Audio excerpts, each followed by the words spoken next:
Coming up on this week's show, we dive into the world of Hailey Turner's Soulbound as the author talks to us about the brand new book in this series.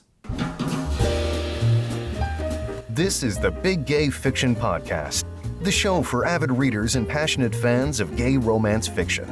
Each week, we bring you exclusive author interviews, book recommendations, and explore the latest in gay pop culture. Welcome to episode 205 of the Big Gay Fiction Podcast. I'm Jeff from JeffAdamsWrites.com, and with me as always is my co-host and husband, Will Knaus. Good day and hello. This episode of the podcast is brought to you in part by our remarkable community on Patreon. We'll have more information on how you can join them at the end of the show, along with a sneak peek of what we have coming up for you next week. Welcome back, everyone. Another week, another show. We hope that your back-to-school season has kicked off and started well. Ours has not been great. I don't know what it was about this past week. It just wasn't fun. Crappy. It was crappy. Let's just call it what it was. My day job had a whole bunch of stuff going on. We had various things going on with our author business that were not making us happy, and it was insane. But it ended well.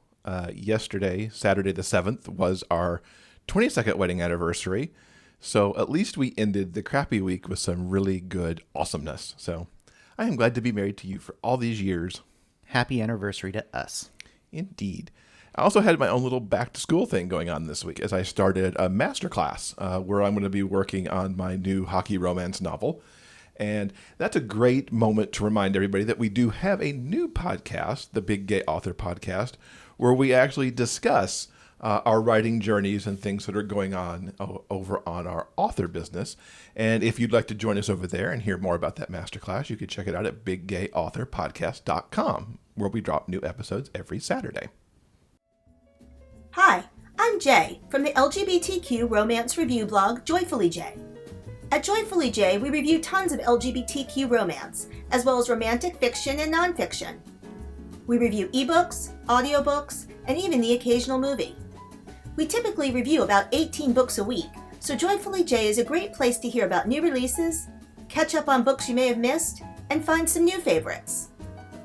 In addition to our reviews, each weekday we host an author as our first post of the day.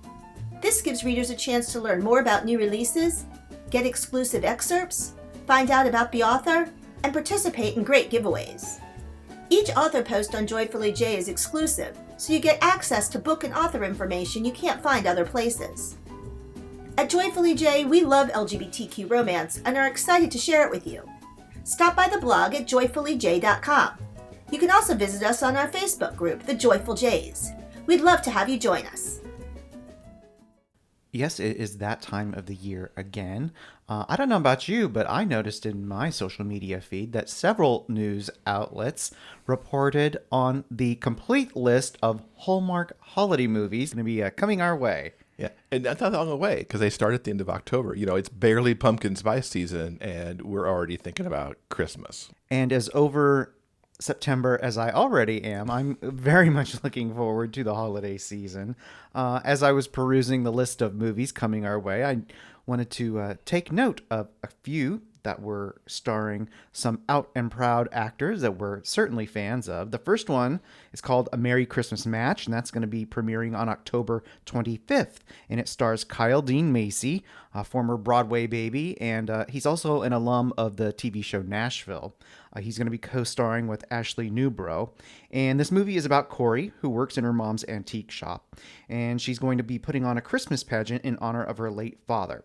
And when a man named Ryder visits her store, she wonders if she should have left town to follow her dream of becoming a theater director. Ooh. So you got pageants and theater and Christmas, and I cannot wait for this one. And an antique store. I know. I like it. What else you got for us? Coming up on November 27th is Sense, Sensibility, and Snowmen. And this stars out and proud Canadian cutie Luke McFarlane. And he's going to co-star with Aaron Krakow of When Calls the Heart. And this one is about a Christmas-loving party planner and the Grinch who has inherited a toy company. Ooh, Grinches should not own toy companies. If Luke is going to be the Grinch, I can't really picture that because Luke is never a Grinch. So I hope he's not in that role. Well, Aaron Krakow certainly isn't going to be the Grinch. She's all sunshines and rainbows all the time. That is very true. I love Luke movies. They're always good. Aaron is a solid performer for Christmas movies, so I am sure that is going to be awesome. There are 40 movies this year, folks. That's going to be a lot of viewing. I can't wait for that to start. In addition to that news, Jeff and I finally partook of a couple of films that we did not get around to when they were in the movie theaters. The first one we want to mention is a girl power epic called The Hustle.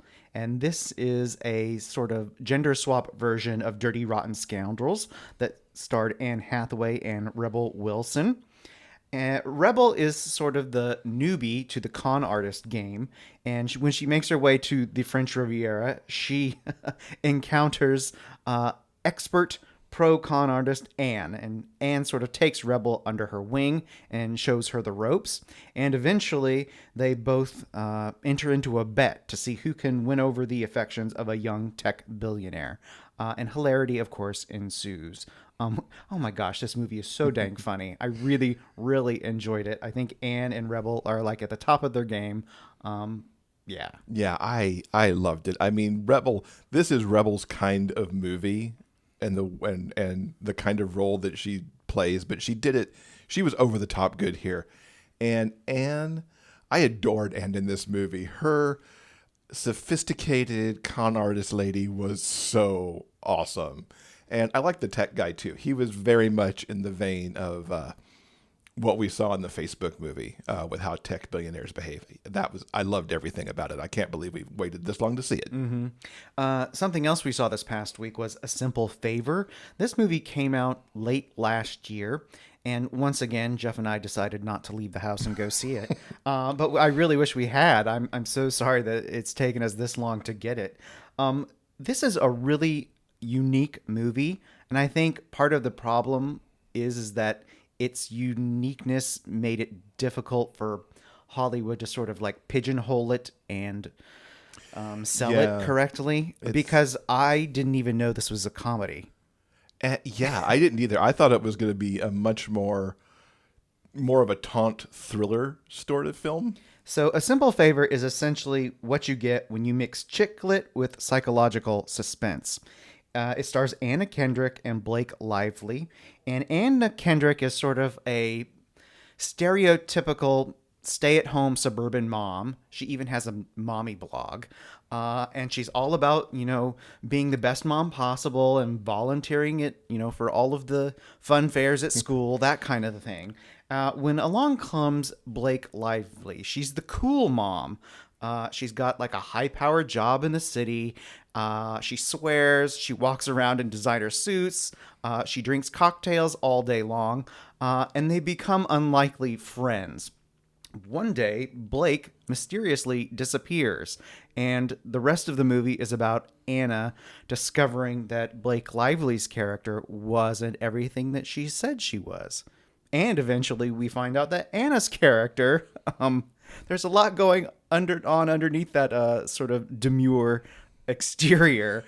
It's a really fun, interesting, outrageous, twisty movie. I loved it to pieces. Yeah, it manages to be hilariously funny at times, but also have this really amazing taunt mystery, as I mentioned in my initial comment. It's interesting how it treads the two and does them both, in my view, really well. And you're totally right. I don't think Hollywood knew how to pitch this at all, because from the marketing campaign, I remember nothing about that seemed as humorous as it was. Mm-hmm. It also co-stars Henry Golding, the cutie pie from Crazy Rich Asians. He plays the husband that's sort of trapped between the two of them and their machinations. Once again, it's called A Simple Favor. We really recommend it. Yeah, absolutely. So moving into books for this week, we've got a few to talk about, actually.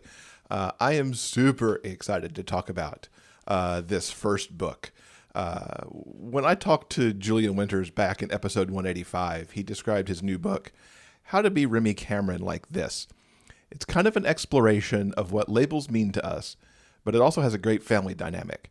A couple of secret mystery parts I can't tell you about, but there's a lot of guessing games going on in it. And of course, it wouldn't be me if I didn't have a dorky romance in there. Well, all of those things are true and so much more. And this book comes out on Tuesday, and I think everybody just needs to go get it. Now, reading this reminded me of meeting Simon Spear back in a certain 2015 novel. Remy figuring out who he was bounced me between laughing, crying, gasping, and just about every other emotion in the book.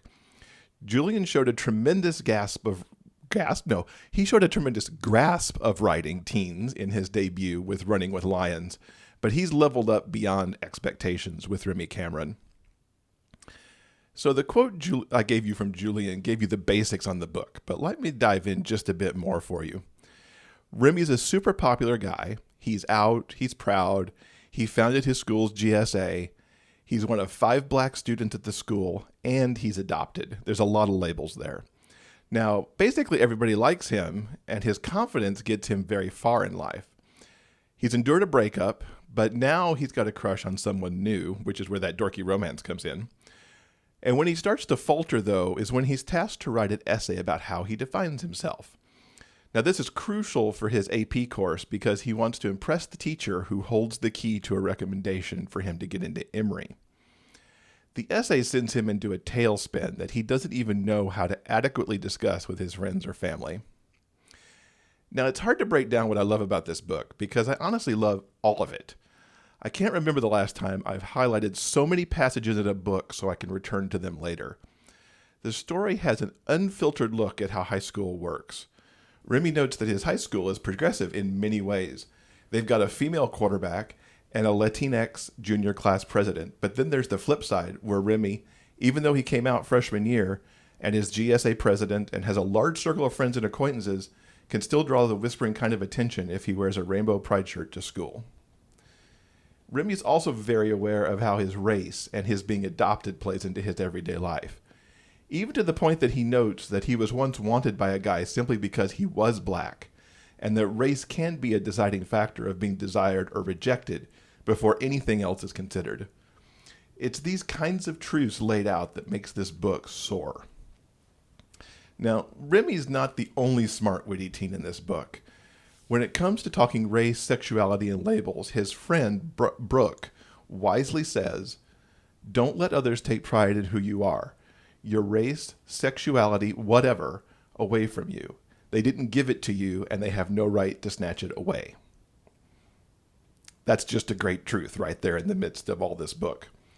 Now, besides the essay to write, Remy's got other stuff going on too. There's some major life revelations for him, and there is a crazy mystery too that honestly is a little bit Scooby-Doo on what it is, but that just helps to add some nice comedy to this book. Now, it all piles on to the point of an inevitable meltdown for Remy. This particular section with how Remy's family responds is tremendous. If everyone had parents like this, the world would be a far better place. Now, I do advise you to have tissues handy for this sequence because I guarantee all the possible feels. I really love how Julian combined all the elements here. You've got coming of age, you've got dealing with the labels that society and your friends want to put on you. You've got the managing friendships that are growing and changing around you. There's a super sweet romance, and his characterization of it being dorky was 100% spot on.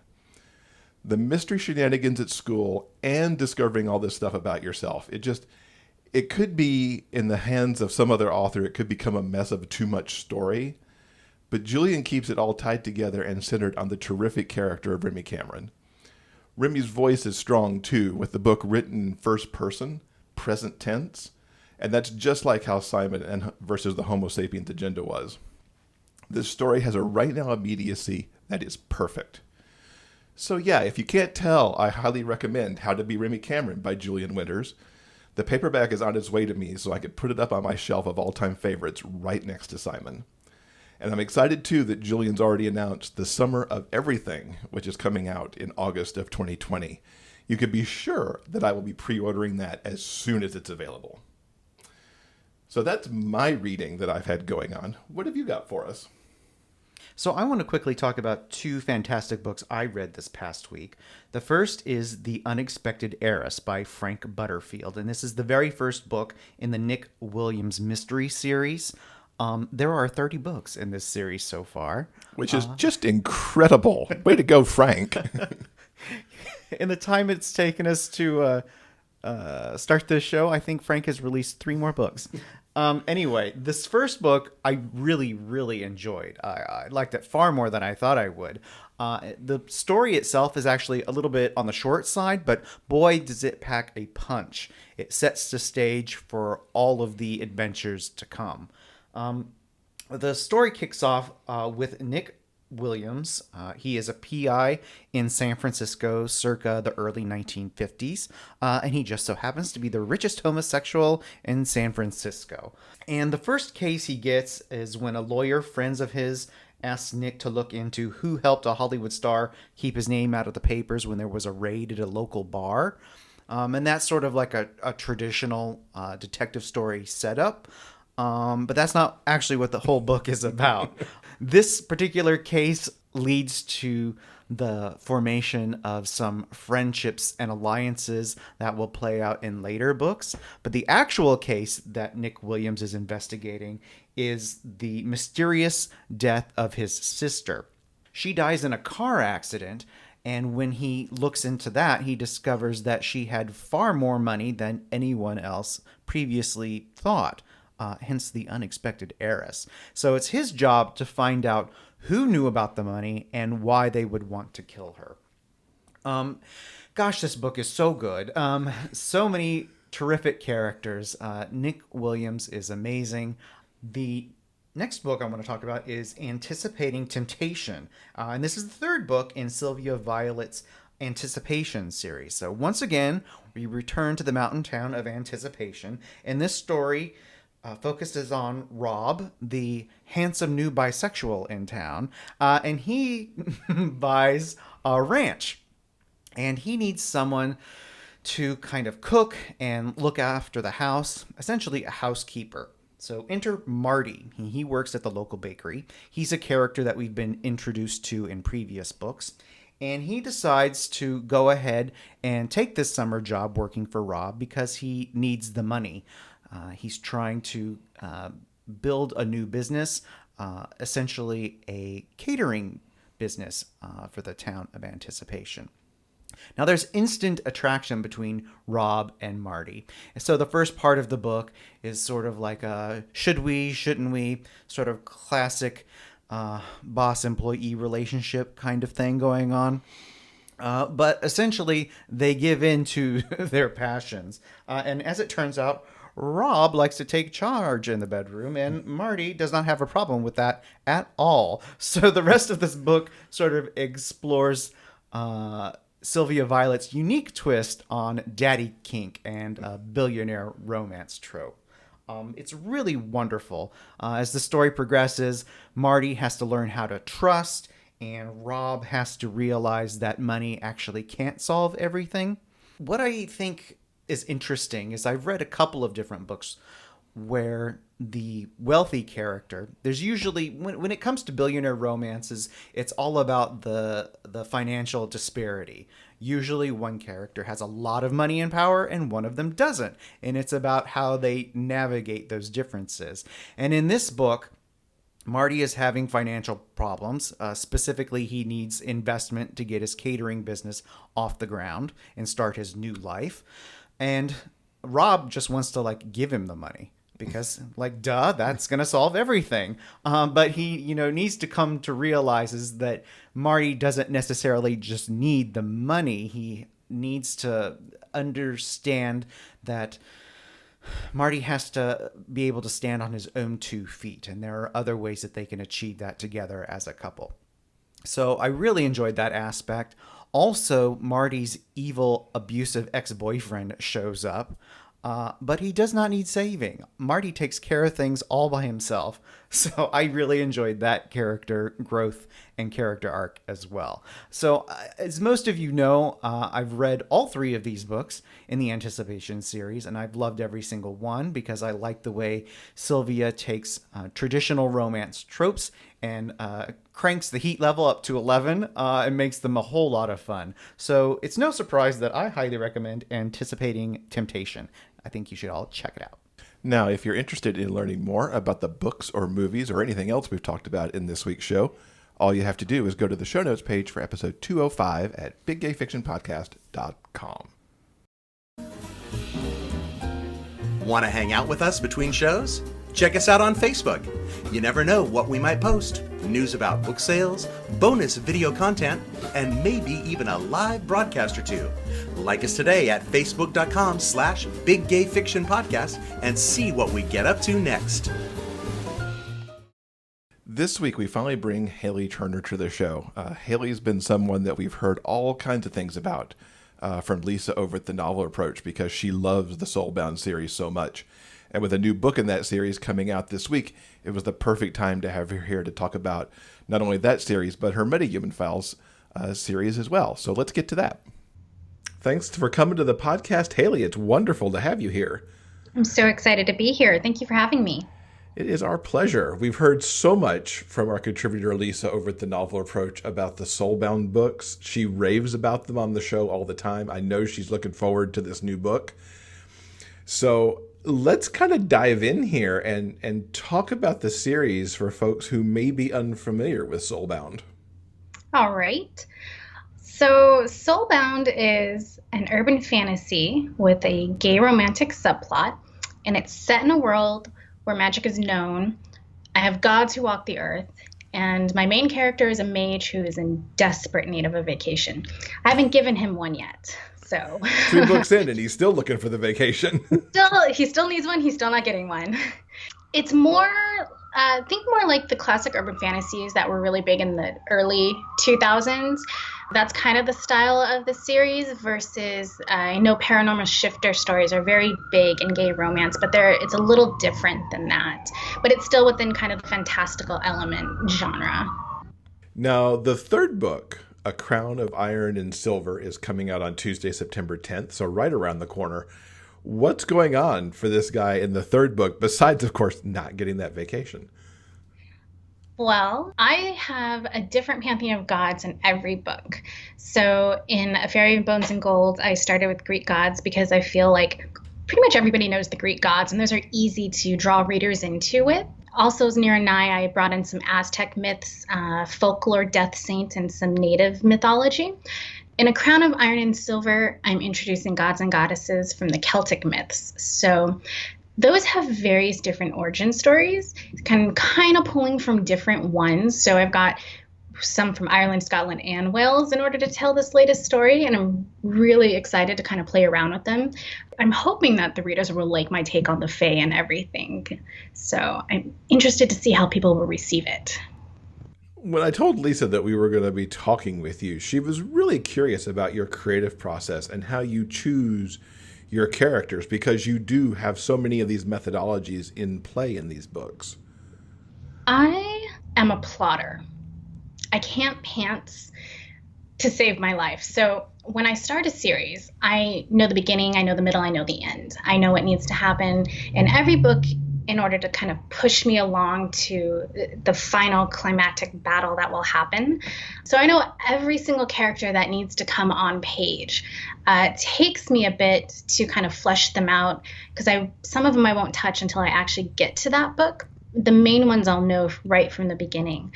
But when I start a series, I will pretty much have every single person that needs to have screen time pretty much decided on what their name will be, their background, how important they will be, if they'll be secondary or main. So they don't just kind of appear without reason in my story. So there's no surprises for the characters that come up except for the readers when they're reading it. Did you have a history and kind of love with the gods and goddesses that you're plucking out and using in your books? Oh, I love mythology. That's one of the things that I would just read as a kid. And I've always kind of been a fan of history. I can't really read any nonfiction books for histories, but I would watch a lot of documentaries. I just find some of the nonfiction really dry. And as a kid and a teenager, that didn't quite hold my attention as much as some of the fantasy books that I would read. But I love mythology and I love creation myths. So I've always wanted to write something that kind of just draws on the general background that you find in pretty much every civilization on the planet. Like everybody has a creation myth within, their people. So I thought that was really interesting to just kind of pull from all of these mythos and just, what if they were actually real? Given your background of liking mythology, did you have to do a lot of research to prepare for these books, or was it something you kind of just knew because of what you've looked at over time? Some of the details I knew. I still did a lot of research. I wanted to make sure that I had, names right, locations right, because it's been years since I've read some of the of the stories. But for every book, I would still do a lot of research. And I try and be respectful with some of the myths that I put into the stories, because for some of them, these are people's religions still today. So I want to be respectful in the fact that I'm writing a fantasy story, but some of the characters that I'm using aren't necessarily characters. They're drawn from, a form of religion. So I try and be respectful about that, even though I kind of really want to bring more of an awareness to people who might not have heard of them. What inspired this overall series for you with Soulbound, and what's its own origin story? I started a version of it way long ago when I was in college, and I've kind of worked on bits and pieces and different versions of it over the years, and I was never really happy with it. So I'd put it to the side, and then I'd come back to it, and I'd put it to the side, and then I would come back to it. And eventually it turned into what it is today. It took a long time to get there, but I'm very happy with where it is now versus how it started and some of the paths that I took it. And you noted before that you're a big plotter and you plot out your series. As you do that, do you still find as you start a new book that you're making adjustments, or have you held pretty true to the vision you had when you first plotted this out? Oh, there are adjustments. There are certain characters sometimes where I think I'm doing one version and then it turns out like, no, it's better if I do it this way. It's kind of, I call it kind of subconscious writing. I don't realize that I'm doing it until I hit a wall and realize, oh, wait, I laid some of these details down and, oh, I can fix it this way. It's not static. I have an outline, but I will deviate from the outline if it will be better for the story. I'm not wedded to it per se. It's like it's not going to be in cement. This is what it is, because there are certain things that I might write in one book that I can kind of jump off into the next book, which will alter the plot a little bit, but usually in a good way. I very rarely find myself being written into a corner, which I'm thankful about, because this series is very detail oriented. So if I got stuck in a corner now, I'd be kind of in trouble. Yeah, I could see how that could happen with so much of your own character's backstory you've written, plus you've got the mythologies that you're working with. Is there a little freedom, though, because you're working in kind of an alternate reality? Yeah, it's interesting because, so it's basically a what if sort of situation. What if magic was real? What if you had supernatural creatures that lived and grew up throughout history alongside humanity? So it's kind of taking what magic would be legal, what magic would not be legal. How would discrimination work between different species? Some who have obviously way more strength or power than humanity, like a regular human would. So it was just kind of drawn out of basically, what can you do with all of this when you shove it all into one world and they kind of have to coexist? And Lisa was curious, too, as she and I were talking about this, like, why did you choose an alternate New York rather than any other city, or creating an entire alternate city of some kind? I love cities. I live in a city now. I'm a city girl. I like being surrounded by just a ton of people, different languages, different food. You just kind of get a microcosm of the world when you're in a really big city. And everybody pretty much knows New York City. So I thought, okay, if I'm going to set a book in a big city, I'll probably do New York because I've been there several times and I love it. So New York is a city that everybody kind of knows. It's kind of like London or Tokyo or Paris, Buenos Aires. It's just, a big city that everybody knows. So I thought it would be easier, and it actually is easier, to use a known city as a backdrop rather than create my own. Because then it's like, okay, well, if I create my own city and I want it to be exactly where New York City is, why not just use New York? That's a good point. Why reinvent the wheel, essentially? It's actually easier to write a story within, a city that already exists in a world that already has the rules set down than it is to try and make up a new city. Because then you have to do maps, and then you have to okay, what kind of government are they going to have? And that's a lot of detail that kind of gives me a headache some days. I can understand. And you've already got enough going on with your rules of magic and how you're using the gods and goddesses and all this other stuff going on. So don't get me wrong, I love details like that. I'm super detail oriented and I love it, but I know that the reader is not going to be as interested in it as I would, so it doesn't really make itself into the story. And it was easier with just a regular old New York City. Be like, I could just throw everybody there and I don't have to explain the city. Exactly. What's still to come for Soulbound in the future? The series is set for 7 books. I have it all planned out. I'm hoping that I can maybe get 2 books per year out until the series is done, but it depends on my day job, and it depends on my arm, because my arm is kind of hurting.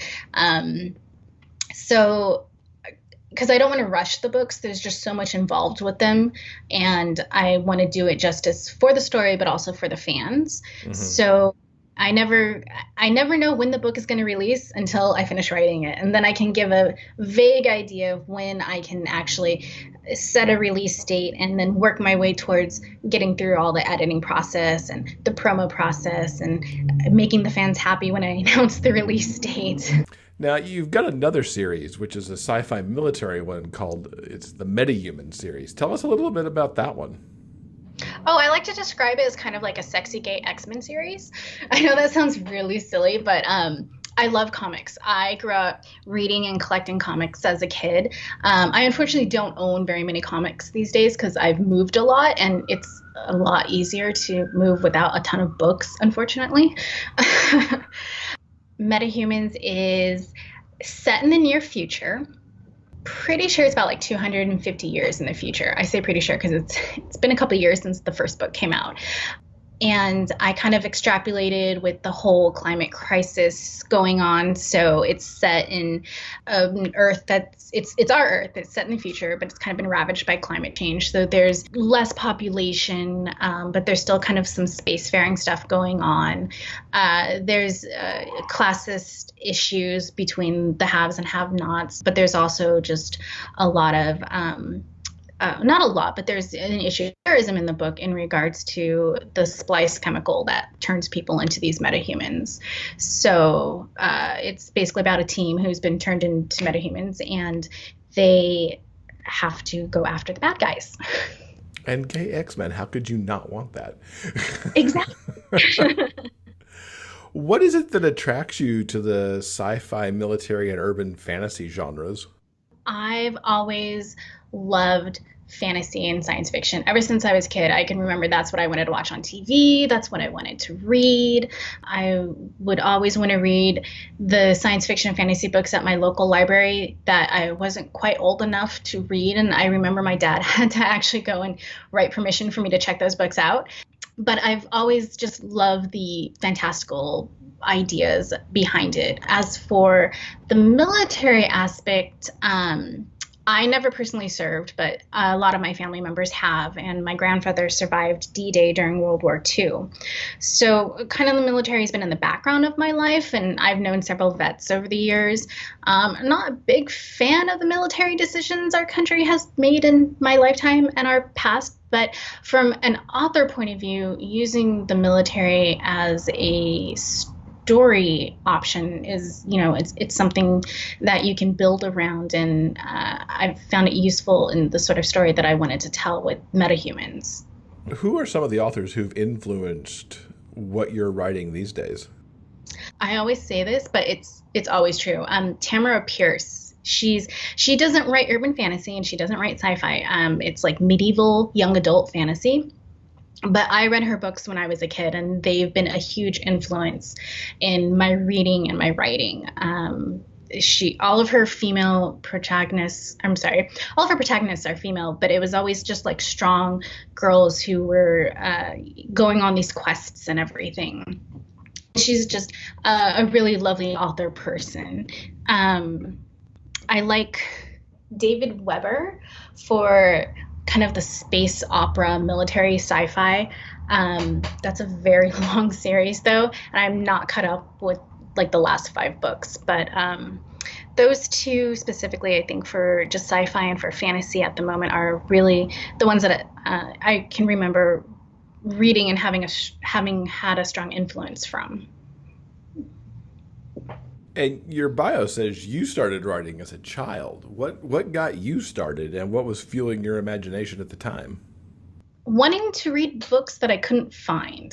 So when I couldn't find them, I just I'll just write my own. And, full disclosure, my writing as a child was just probably terrible. It's like I was 7 when I started, so you can imagine how just bad and not professional.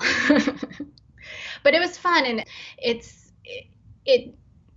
I learned a lot over the years in writing. I learned, it's a good form of focus. It's a good form of finding and using words, being detail oriented. Writing has helped me in my day job. There's a lot that you can pull from it, and I'm grateful that my dad never, he's like, never said it wasn't something that I shouldn't do. So I'm very grateful for that, because I know some people don't have that opportunity to have a supportive parent. So that's very true. And it's super great when you hear that somebody just kept encouraging the creative flow. Yeah. My family's always been very supportive of my writing. So that's great.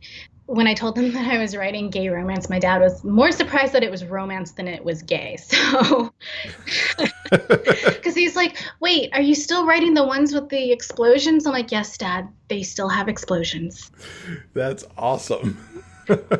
And what did bring you into telling gay romance stories? Kind of harkens back to, not seeing anything out there at the time that I wanted to read. So growing up in the San Francisco Bay Area, the queer community has obviously been very huge here. And living in San Francisco, that's just it's here. But fantasy, I didn't really see very much of it growing up where the main character would be gay or bi or pan or any of the other, orientations within the community. So I wanted to just kind of bring that out in the fantasy genre for it. And since fantasy is what I love to write, I decided to just go full broke for it. Do you see yourself branching out into other fantasy, sci-fi sort of subgenres along the way? Or? Oh, yeah. Yeah. Fantasy and science fiction and all of the subgenres underneath it. I love to read. I love to write. But my brain doesn't work in that I can work on multiple projects at once. I have to have just one book that I'm writing and one series. And when that is done, then I can move on to the next one. Otherwise, it's very, very difficult for me to try and finish something. Like currently between Soulbounds right now, I'm trying to get out novellas in the Metahuman ones, but sometimes it takes a very long time for me to get it out. And other times it can come fairly quickly. But it's still one project at one time. So unfortunately, I've got other stories in the back of my head that I want to tell, but I can't really dedicate time to it until after Soulbound is finished.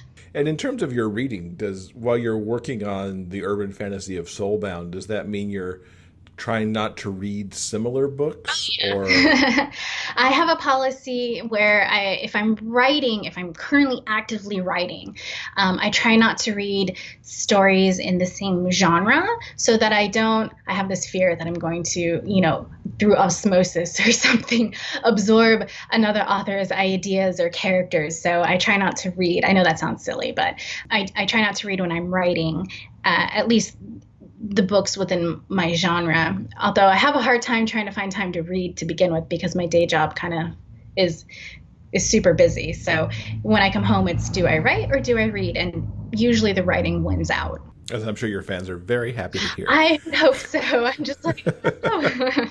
So I think given what we've talked about, I can imagine the answer for this, but what is coming up next for you? I'm working on Soulbound 4 right now. I know the title, but unfortunately I cannot disclose it.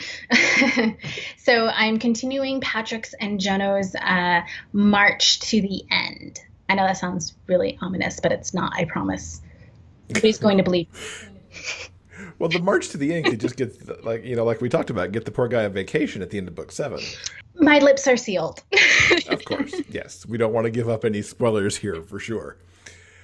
So how can people keep up with you online to get all the news and see the title when it's time to release it? The best way is my Facebook readers group, which is Hailey's Hellions.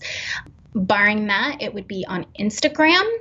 Those are really the only 2 platforms that I'm active on. I don't have very much time to spend on any of the other social media platforms. So I don't have a Twitter. I do have a newsletter. You can find it on my website, which is haileyturner.com. You can find everything there, actually. But for the most part, the readers group is really where I'm mostly interactive with the fans because it's easier for me to peruse as I'm on my break or something at work. Very cool. Well, we wish you the best of success with the release of A Crown of Iron and Silver, and look forward to seeing the rest of the series as it comes out over the coming years. Thank you. I appreciate it. Thank you for having me. This week's interview transcript has been brought to you by our community on Patreon. If you'd like to read the author interview for yourself, simply head on over to the show notes page for this episode at biggayfictionpodcast.com. And thanks again to Hailey for joining us. I learned so much more about the Soulbound series, and it's going to be one I just know that it was inevitable I'm going to pick it up anyway because of Lisa, but now that I know more about it, that's going to happen. And I need to know if this poor guy gets a vacation eventually too, because that really stresses me out that the poor guy just has to keep going and going and going. So be sure and check out that series from Hailey Turner. Okay, guys, I think that's going to do it for this week's show. Just a quick reminder, you can help support the Big Gay Fiction Podcast with a monthly pledge through Patreon. The additional support of our superfans helps pay for the costs of producing and distributing this show. Joining is super easy, and you'll get special access to monthly bonus episodes and the opportunity to ask questions of our upcoming guests, and lots more. For all the details, simply go on over to patreon.com/biggayfictionpodcast. Now, coming up next week in episode 206, we're going to talk to Anne Hawley about her historical romance Restraint, as well as a masterwork experiment that she's been a part of. I so much enjoyed talking to Anne and finding out not only about Restraint, but about this masterwork experiment. We talked about this a few episodes back, that she's been working on something that involves Brokeback Mountain. And I think everybody's going to be really interested to hear about this. Yeah, so be sure and come back next week for that one. Guys, remember, no matter where life takes you, the journey will always be sweeter when you have a book with you. Until next time, everyone, please keep turning those pages and keep reading. For detailed show notes and links to everything discussed in this episode, go to biggayfictionpodcast.com. New episodes are available every Monday at all major podcast distributors. You can also find us on YouTube. I'm Derek McLean. Thanks for listening. We'll see you next week.